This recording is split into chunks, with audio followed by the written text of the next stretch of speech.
Well, hello my YouTube friends and family. So today we are working on lot number 27 of the romance section, which is 10 books for $2. And if you're interested, you can contact me through Minda's Bookstore and More on Facebook, or you can send me an email and everything will be in the description below. And if you hear background noise, sorry, I'm kind of doing this out of my garage. So anyway, the first book that we have is called The Mating Season by Dailey, and it's a Harlequin Presents number 356. This is a 1980 book, and this is the condition it's in, and this is what it's about. City's sophisticated country girl, Johnny was both. She'd never really given up her love for her country living, but now she was a fashion model in New York. Her fiancé, Trevor, fitted her with a glamorous city lifestyle. Gabe Stockman, however, was decidedly different, and meeting him again at her parents' ranch in Kansas, Johnny was suddenly swept with doubt and uncertainty. It was a difficult choice, the elegant, well-mannered man she was engaged to, or the earthy, vital ranchman who felt Johnny belonged in the country and in his arms. So there's book number 1. Book number 2 is called A Lion's Share by Dailey, and she must be pretty popular. So I have quite a few of her books.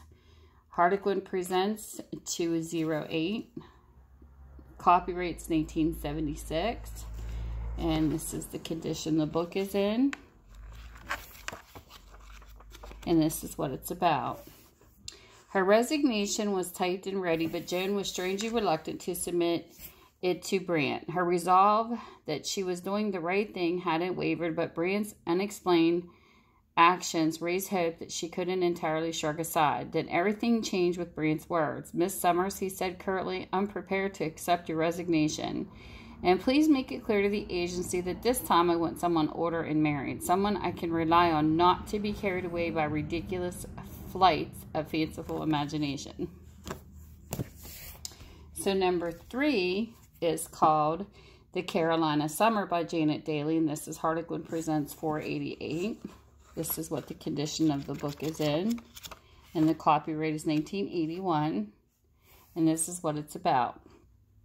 A strange compulsion seemed to grip her. Annette couldn't resist introducing herself to Josh Lord, the strikingly attractive owner of a resort where she was vacationing. In her utterly confident manner, she assumed he'd be more than pleased to know her. His cool amusement came as a surprise to her and a decided challenge. Obviously, he was used to having women seek him out. Well, so much the better. A holiday flirtation was all Annette intended, but she soon discovered she'd taken on far more than she could handle.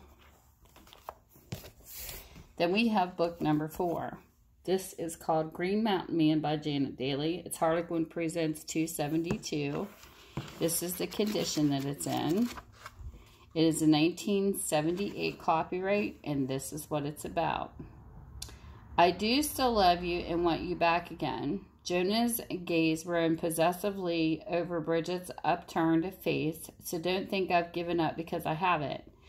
She gasped at his audacity. How dared he come back as if nothing had ever happened? She thought of her struggle to rebuild her world without him in a small Vermont town, the place of comfortable life she'd finally achieved. He wanted her back, did he? Well, he could just think again. Jonas had walked out of her life 10 years ago, and she wasn't going to let him walk back into it. And then we have book number 5. This is Harlequin Presents. It is Boss Man from Ogallala, Dailey. Harlequin Presents 131. And this is a 1975 book. This is what it looks like. And the back cover is just hanging on at the bottom. And this is what the book is about. Surely heartbreak doesn't last forever, Cassie thought. It was ironic, actually, because Cassie had wanted Flint McAllister to manage the ranch at all. Her hostility had been open. Now here she was contemplating a world without him as if it were the end of time, for Flint had made it perfectly clear when he said, Casey, can't you get it through your head that I don't want you here? I said Cassie, it's Casey. Oh well. And the next book we have is book number 6. And this is a Harlequin Presents, and it's 2164. It's a big jump. This is Just for a Night by Miranda Lee. The copyright is 1998 on this book. This is what it looks like. And this is what it's about. Will she become his lordship's mistress? As an ordinary Australian, Marina knows she'll never be the love of James Lord Winterbourne's life. James is a blue blood, but what he feels for Marina is red-blooded passion. Marina tries to deny her attraction to the rakishly good-looking British aristocrat and concentrate on the real reason she's flown to England. But when the opportunity arises for her to become his lordship's mistress just for one night, the temptation to succumb is overwhelming. Book number 7. This is The Strange Waif by Violet Winspear. Harlequin Presents number 42. That's an early book. It is a 1962 book. Not bad for 1962. It's got a couple rating spots in it. One love forgotten, one forbidden. Robert denounced Lyon as a fake. He thought she was out to get what she could from his wealthy cousin, Dr. Avery Chase. Avery was incensed.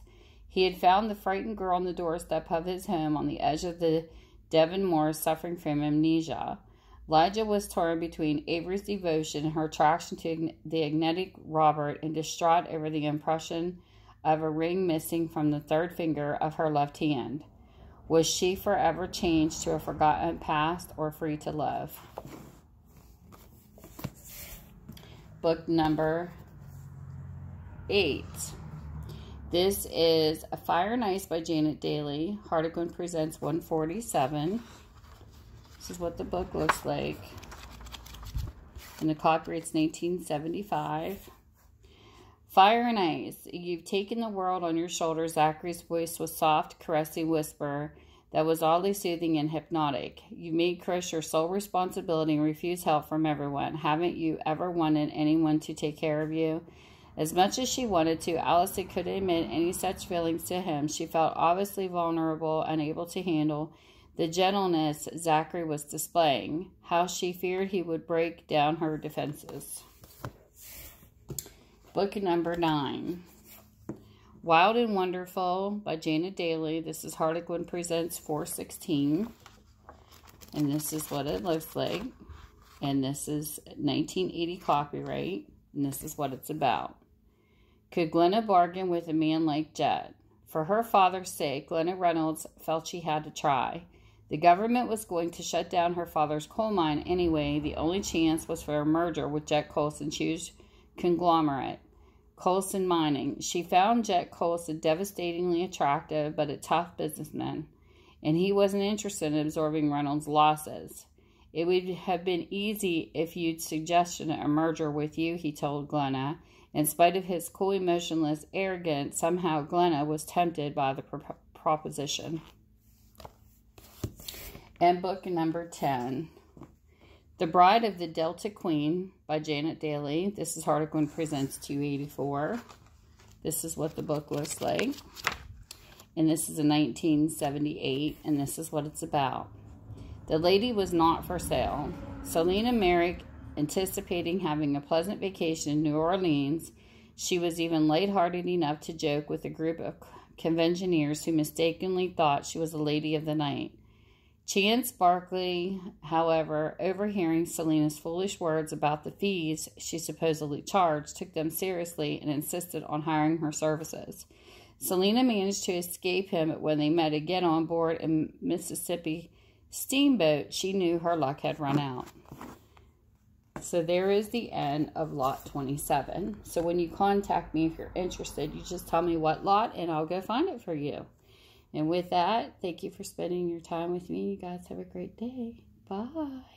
Mwah.